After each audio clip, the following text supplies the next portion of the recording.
阿盧啊，夜晚約我嚟山頂做乜嘢啊？仲要咁鬼荒蕪呢度嚇？唔係啊，係個監溫約我哋呢度嘅，你唔使驚啦，兩個男人佛聲係嘛？唔係啊，呢度有個鬼故㗎。話說咧，有個差佬咧，夜晚咧巡邏嘅時候，見到一個女人白衫黑褲咁樣。咁我行過去問佢啦，小姐做乜嘢啊？咁夜嚇仲喺度？跟住佢喺擰住面，七孔流血咁樣望住佢啊，嚇到個差人即刻跑翻去個警局之後咧，跟住2個鐘頭冇講唔到嘢，一講翻嘢佢話唔關我事㗎，唔關我事㗎，病咗2個月添啊！嚇？咁係咪即係嗰個咁樣啊？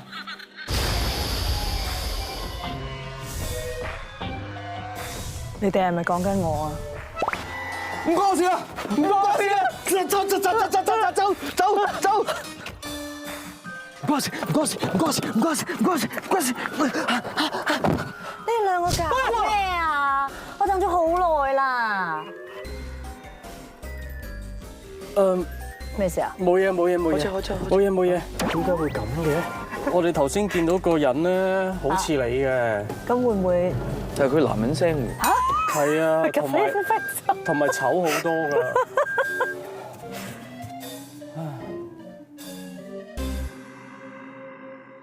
聽聞你有好多經歷㗎喎，無論喺香港啊、內地啊，同埋我覺登台啊得，同埋因為咧，阿微微佢本身個人咧就好瘦啦，皮膚好白啦，覺得好似你好特別容易會嚇吸引到呢啲嘅喎，會唔會咧？都唔會嘅，其實我唔係應該話我會 feel 到，但係我睇你 feel 到啊？即係你有靈感咁又唔會話好明顯地 feel 到，但係如果唔舒服我就會。咁你會 feel 到係咩頭痛？你眼眉跳定咩啊？係咯。嗰陣時拍嘢嘅時候，我都有遇過，但係僅此一次就係咩？喺馬來西亞拍嘅時候。哇！其實我覺得馬來西亞有好多啊，因為我之前拍嘅時候，其實我都話我暫時即係以後都盡量都冇遇過，即係我唔係我遇到嗰次就咁你讓我喎，如果有機會人哋揾你嘅話，我唔去啦，你去當勞啦，嚇女主角嚟㗎。咁我哋一齊去啊！係咯。咁我就話我就係拍緊單戀雙城嘅時候嗰陣時，咁咧就翻到去酒店房啦。其實我就住咗2個禮拜都冇事嘅，係最後嗰幾日咧就發生咗一件事。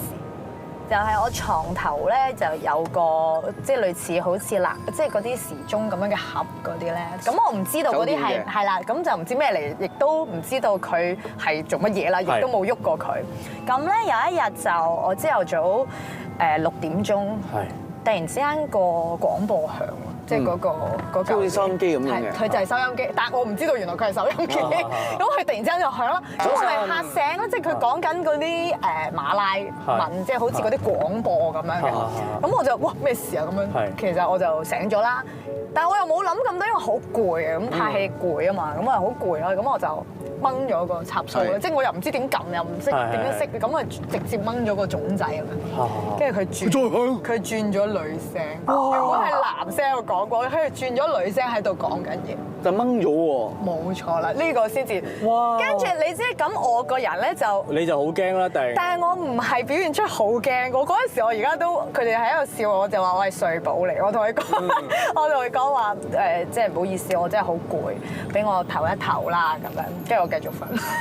係咪因為女聲所以你唔驚喎？唔係啊，咁其實我唔想去驚喎，我唔想專登去諗呢樣嘢，所以我就掹咗插蘇都喐。冇錯啦，跟住之後咁我就同佢哋講啦，佢哋話啊，咁你仲可以瞓得着喎，咁都冇辦法啦，我都要即係要做嘢，同埋剩翻2日又無謂再換房啦。咁之後第2日啦，佢又朝頭早鬧鐘響。你自己鬧鐘響嘅？唔係，又係嗰嚿嘢鬧鐘響，我完全冇喐過佢，同埋嗰個掣係掹咗噶嘛，我亦都冇插翻。跟住我睇個時鐘，又係6點鐘，佢係準時6點鐘會叫我。跟住我哋同劇嘅演員就話：唉，微微你今日早啲瞓啦，如果唔係佢聽朝你個 friend 又會叫你起身。哇，好好喎！跟住你知佢就鬧鐘響啦，咁我就唔理佢啦，我就話：我由得佢，正常你鬧鐘響你唔去撳熄佢咧，佢都會自己停啊嘛。但係我就諗下，我唔理佢，咁等佢自己停啦。點不知我唔理佢，佢真係唔停喎，就不停啲。跟住我就又講啦，我話 sorry 唔好意思，你再俾我休息下。我話我就嚟走㗎啦，我打攪曬啊，又咩？跟住佢即刻停啊！係啦，跟住我又唔係啊，即刻停！即刻停！我一啲都唔誇張，跟住我翻香港，我病咗1個月。呢個驚喎！我真係病咗1個月，跟住我去揾咗師傅，佢話係真係有嘅，所以佢叫我話要擺個紅色鉸剪喺個枕頭下邊，跟住個鞋咧就你個床邊咧咪要擺你對鞋咧，你揀一對鞋，但係嗰個頭咧就要向外咁樣。哦，佢就上唔到嚟。係啦，跟住之後就冇啦。哇！我聽到頭都痛。即係呢個就係紅色鉸剪即係小朋友嗰啲都得係嘛？唔使。總之係啦，總之就紅色鉸剪啦，即係但係我買嘅係尖嗰個咯，佢就叫我擺喺個枕頭下邊咯。就係嗰一次我就真係驚，因為其實嗰間酒店係都。嗰一次你之後你每次出 trip 都攞把紅色鉸剪你。但冇，即係我唔會專登去諗呢樣嘢咯。即係因為我其實係相信呢個世界可能乜都會有機會出現嘅，咁我又唔想，即係我會尊重每一樣嘢啦，咁我就唔會去自己嚇自己。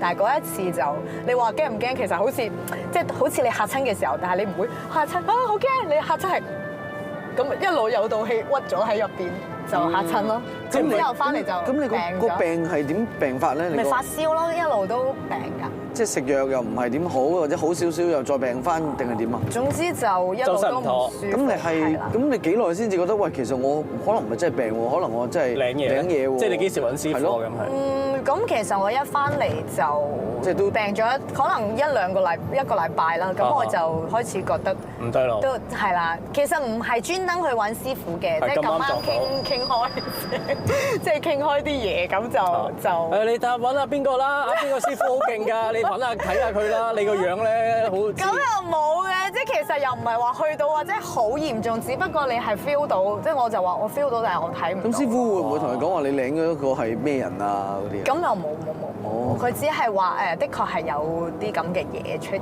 咁樣咯。咁都好，唔係遇到鹹濕鬼，講真，你個鬧鐘鬼真係唔俾你瞓啫。因為其實佢哋有啲話嗰度好興，有啲人係有啲會養鬼仔定係咩㗎嘛？我就喺度懷疑係執房嗰個人嚇，因為我之前一路都係冇執房嘅，係我自己執嘅。咁嗰一日就我唔知點解，可能我唔記得擺嗰個嘢出去，咁佢就入咗嚟執嘢。咁從此之後就好留低咗。冇錯啦，就好奇怪。哇！因為其實我之前住一路都冇事嘅，即係係執完房 feel 到唔對路。係啦，即係佢嗰日有人上咗嚟之後，就一路都唔係好妥咁。哇！你一講即刻落雨喎。哇！好驚啊喂！即係你拍戲，你有冇遇到你哋有冇？雖然我拍戲嘅數目一隻手數得晒啦，但係我都有單勁嘅未講喎。咩？一個拍齊癲大聖，齊癲大聖係翻內地拍嘅，係同少爺尖，係拍完之後咧，你知唔知有咩怪事啊？咩事？癲咗。剪晒我哋呢片冇出到街，超恐怖，好恐怖啊，係咪先？係。另一個拍6樓後座第2集，咁咧嗰陣時咧就係響太平道一座好大嘅唐樓嗰度拍嘅。係。咁咧嗰個地方咧其實好深嘅，以前啲唐樓咧差唔多係成 block 街，即係譬如佢正門係太平街，佢後門就係勝利道咁樣嘅。係。哇！最恐怖係咩咧？有一場戲咧係要去殯儀館嗰度拍。係。你知唔知我係好驚？你頭先停咗1秒，我好驚。你知我好唔想去嗰度拍戲。我哋係去大角咀嗰個殯儀館嗰度拍夜間戲咁樣。因為套戲係講我哋幫嗰啲人搞一個開心嘅葬禮，即係話唔使驚死亡嘅。仲要去實景拍。係去實景拍。哇！你知唔知我遇到啲咩怪事啊？咩啊？嗰日我生日嚟㗎。完啦！仲唔夠得人驚啊？完啦！我懷疑就拍完生日去殯儀館之後冇拍過戲，我懷疑係咁。